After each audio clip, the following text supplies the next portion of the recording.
The US dollar just hit a 31-year low as a share of global reserves. Gold just broke $5,500 an ounce. And the US Treasury Secretary is openly talking about rebuilding the entire global financial system from scratch. If you don't know what any of that means for your money right now, you are already losing. Here's what nobody is telling you.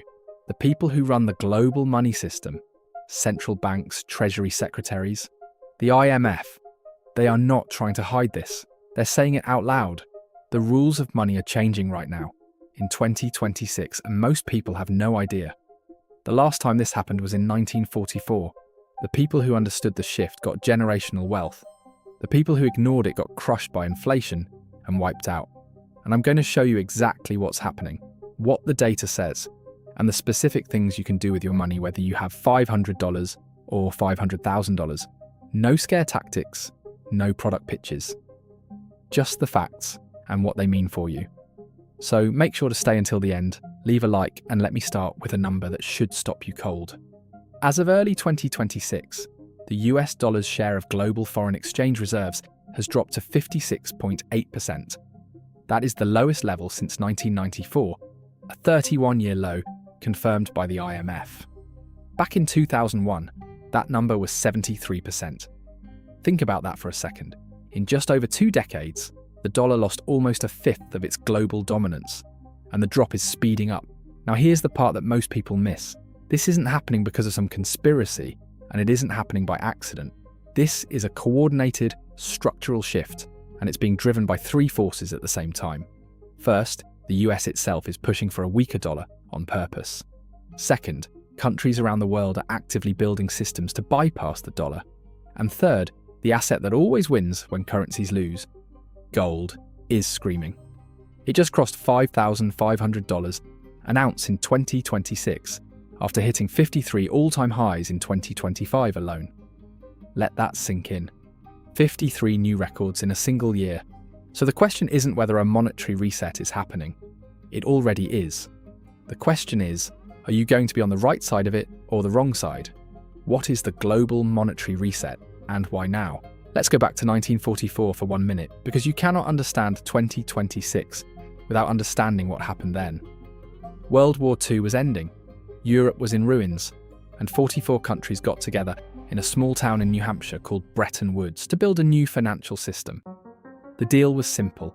Every country's currency would be pegged to the US dollar, and the US dollar would be backed by gold at $35 per ounce. This created the IMF and the World Bank, and it put the United States at the center of the global economy. It worked incredibly well. The 1950s and 1960s were the most prosperous decades in American history. But then something broke. By 1971, the US was spending too much. Vietnam, social programs, all of it. They had printed more dollars than they had gold to back them. So President Nixon did something drastic. He took the dollar off the gold standard entirely. No more backing. The dollar became, essentially, a piece of paper backed only by the trust people had in the US government. This is called the Nixon shock. And from that moment forward, the US had the ability to print as much money as it wanted. Now here's the thing that matters for you today. For 50 years, the world kept using the dollar anyway. Why? Because there was nothing else to use. The US had the biggest economy, the biggest military, and the most trusted financial markets. But that arrangement is cracking right now, and the crack is getting wider every year. And if you want to survive in this crash, I've made a free video where I show you step by step how I'm getting rich in this crash, and how you can too. It's very easy. You can watch it in the link below. What the US Treasury Secretary just said. In April 2025, US Treasury Secretary Scott Bessent stood in front of the Institute of International Finance and said, and I'm quoting directly from the official Treasury record, "The Bretton Woods institutions must step back from their sprawling and unfocused agendas." He called for a fundamental reorientation of the IMF and the World Bank. He is literally the man in charge of America's money, and he is saying the global financial system needs to be rebuilt. And Bessent isn't just talking, he's making specific moves. The US passed the Genius Act in July 2025 to bring stablecoins, digital currencies tied to the dollar, into the mainstream financial system. Besant himself predicted that move could generate up to $3.7 trillion in global demand for dollar-backed instruments. That tells you the US is trying to defend the dollar through digital finance, even as the physical dollar weakens. This is strategic. Pay attention to what the money is doing, not just what the headlines say. At the same time, the US has been pushing tariffs as a tool to bring manufacturing back home and weaken the dollar's exchange rate on purpose. The logic is this: a dollar that's too strong makes American products too expensive to export. A weaker dollar makes American factories more competitive globally. The chair of the Council of Economic Advisors put out numbers suggesting a 20% to 30% dollar depreciation as a target. That is an enormous shift. If the dollar drops 25%, everything you buy from other countries gets 25% more expensive. But jobs in American manufacturing get 25% more competitive. That's the trade-off they're making. What the rest of the world is doing. Now here's where it gets really interesting. While the US is trying to manage its own reset, the rest of the world is not sitting still. The BRICS countries, Brazil, Russia, India, China, South Africa, and their new members now represent over 40% of the global population and a massive share of global GDP. And they are building alternative financial systems right now, not in 10 years. Right now in 2026, Russia and China already settle around 90% of their trade with each other in rubles and yuan, no dollars. The BRICS pay system, launched and expanding in 2026, links Russia's SPFS payment network, China's CIPS system, and India's UPI system into one alternative to SWIFT, the dollar-based system that runs most global bank transfers. The BRICS unit, a settlement tool backed 40% by gold and 60% by BRICS currencies, launched its pilot program in October 2025. These are real systems, with real usage growing in real time. And China is making moves even beyond BRICS. It's setting up yuan settlement hubs across Africa and Latin America. India and the UAE finalized deals to settle oil in rupees and dirhams. Even Saudi Arabia, the country whose petrodollar deal with the US in 1974 was the backbone of dollar dominance, has opened conversations about pricing oil in other currencies. That is a massive deal. The petrodollar system is what kept global demand for US dollars alive for 50 years. If it cracks, the consequences are enormous. The gold story. Nobody's talking about clearly. Now let's talk about the asset that is screaming louder than any of this. Gold was at around $2,000 per ounce at the start of 2024. By January 19th, 2026, it hit an intraday all-time high of $4,689 per ounce. And by mid-2026, it had crossed $5,500. That is a roughly 175% increase in 2 years. For a highly liquid, globally traded commodity, that kind of move is almost unheard of.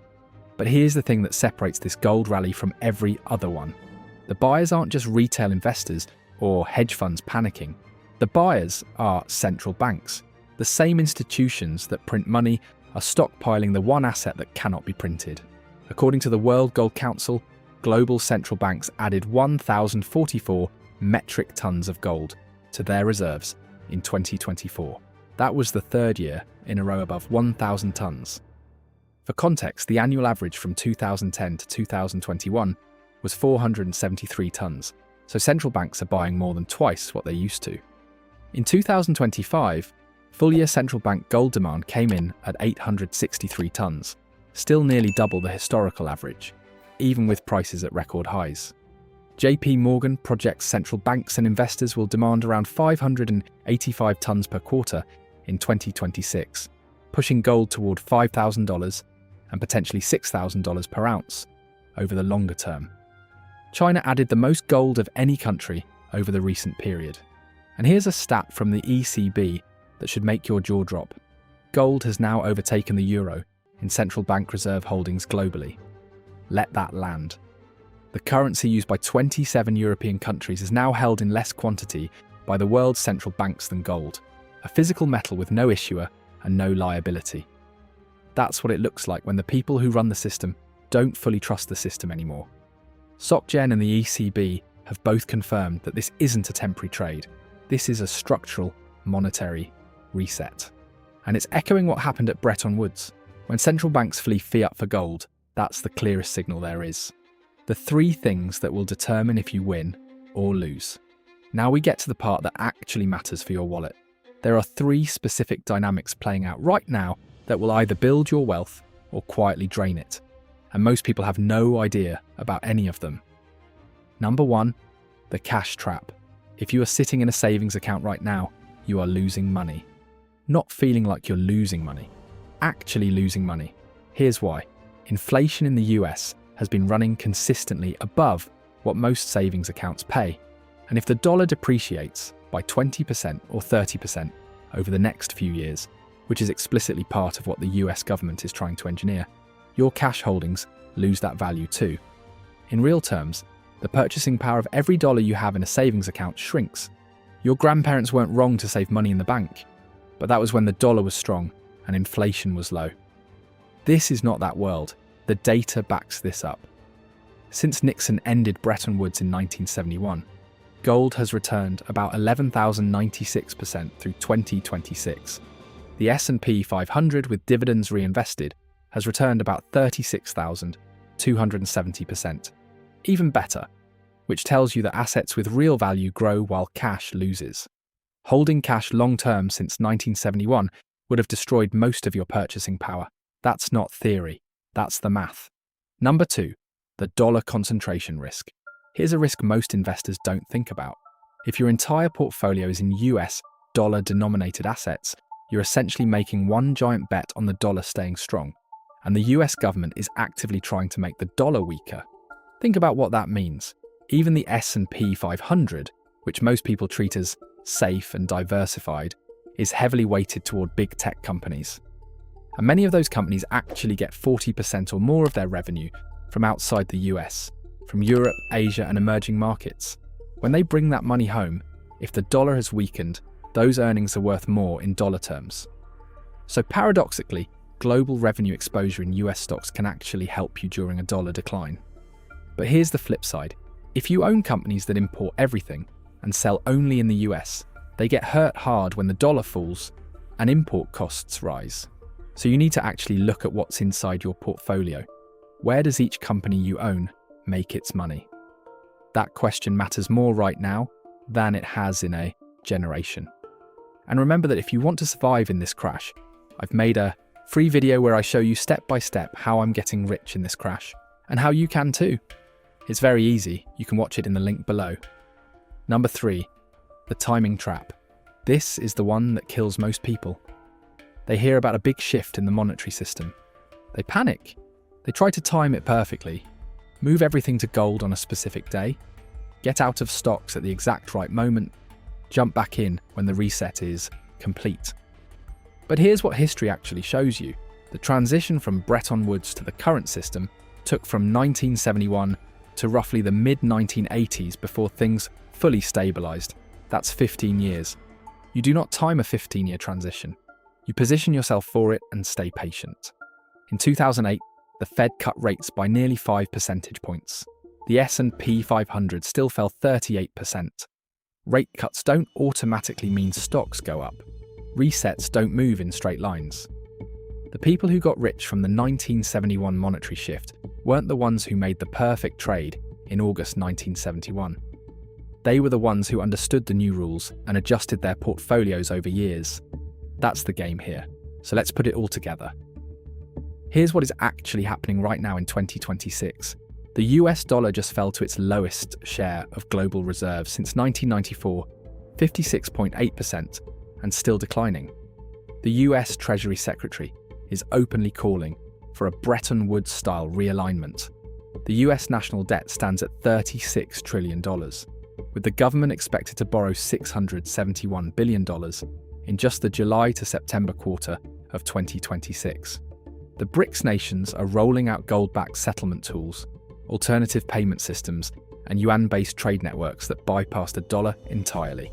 And central banks around the world bought 863 tons of gold in 2025, nearly double the historical average, while gold itself hit $5,500 per ounce. This is not a fringe theory. This is what the official data shows. This is what the Treasury Secretary is saying out loud, the rules of money are changing. So what do you actually do with this information? First, don't stay 100% in cash.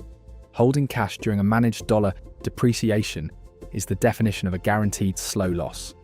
Second, think beyond the S&P 500 as your only asset. Not because the S&P is bad, it's not, but because understanding where your investments actually earn their money matters more now than it ever has. Third, look at hard assets. Gold has already moved massively, but JP Morgan is still projecting a path towards $6,000 per ounce. Silver hit $60 in 2025, and the World Bank is projecting further gains. Gold miners, which amplify gold's price moves, have been one of the best performing asset classes in this environment. Real estate that generates cash flow hedges against inflation directly. Fourth, don't bet against America. But don't bet only on America either. Domestic manufacturing and energy are two areas where the reset, if it works as planned, creates structural tailwinds. The US is now the world's largest oil and gas producer and exporter. That matters when global trade is being restructured around commodities. And finally, the most important thing, understand the difference between positioning and timing. You don't need to predict the exact day the system changes. You need to understand the direction it's moving and make sure your money is moving in that direction too. The people who got rich after 1944 weren't psychics. They were prepared. You are already ahead of most people, just by understanding what's in this video. Most people will keep doing what they've always done, keeping cash in savings accounts, buying the same ETFs without thinking about dollar exposure, ignoring gold because it doesn't pay dividends. And they will be the ones looking back in 5 years wondering what happened to their purchasing power. The reset is happening. The question is just which side of it you'll be on. If this opened your eyes, subscribe and watch the video below to understand how I'm getting rich in this crash. Just a reminder, I'm not a financial advisor. This video is for educational purposes only, and any results depend on your own decisions and actions.